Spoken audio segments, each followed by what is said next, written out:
In a stunning political twist that has left many both surprised and hopeful, Ivory Coast has just witnessed a dramatic shift in its leadership narrative.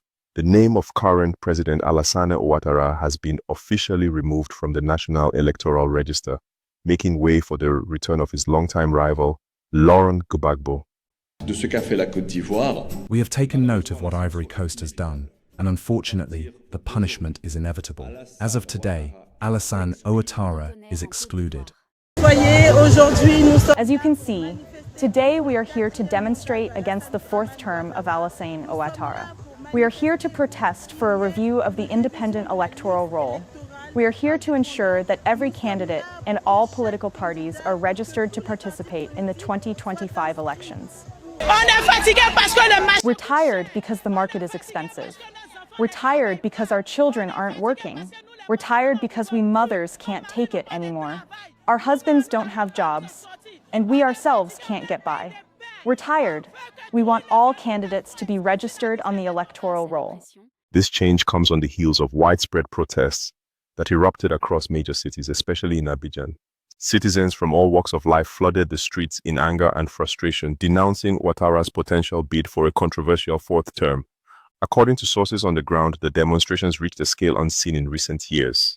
Protesters argued that any attempt at a fourth term was unconstitutional and a threat to the country's fragile democracy.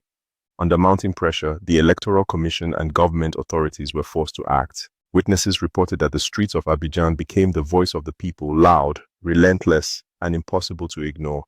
As the momentum grew, the ruling power found itself cornered with no option but to respond to public demand. In a move described by analysts as both historic and politically risky, the electoral body removed Ouattara's name from the roll and reinstated Laurent Gbagbo's. For many Ivorians, this wasn't just a bureaucratic shift. It marked a potential turning point for a nation that has seen its fair share of political turbulence. Laurent Gbagbo, once a dominant figure in Ivorian politics, had long been sidelined from active political participation. His past tenure ended amid conflict and international scrutiny. However, for a growing number of Ivorians today, he symbolizes hope and a clean slate. In Abidjan, the announcement sparked scenes of jubilation. Thousands of Gbagbo supporters gathered in the streets, unable to contain their joy.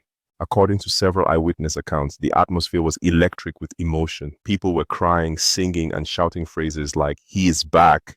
This is the end of darkness." Many believe this moment marks the end of a dark chapter and the dawn of a new era for Ivory Coast.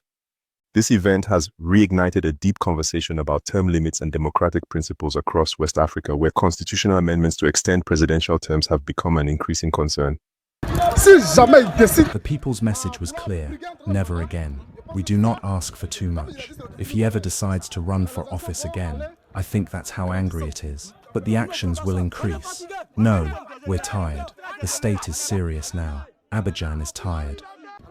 Public reaction to the removal of President Ouattara from the electoral register has been overwhelmingly jubilant in some regions, especially among Laurent Gbagbo's traditional support base.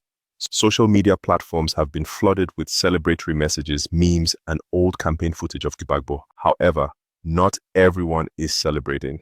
Some segments of the population, especially those aligned with the current ruling party, view this as a destabilizing move that could bring back old political rivalries.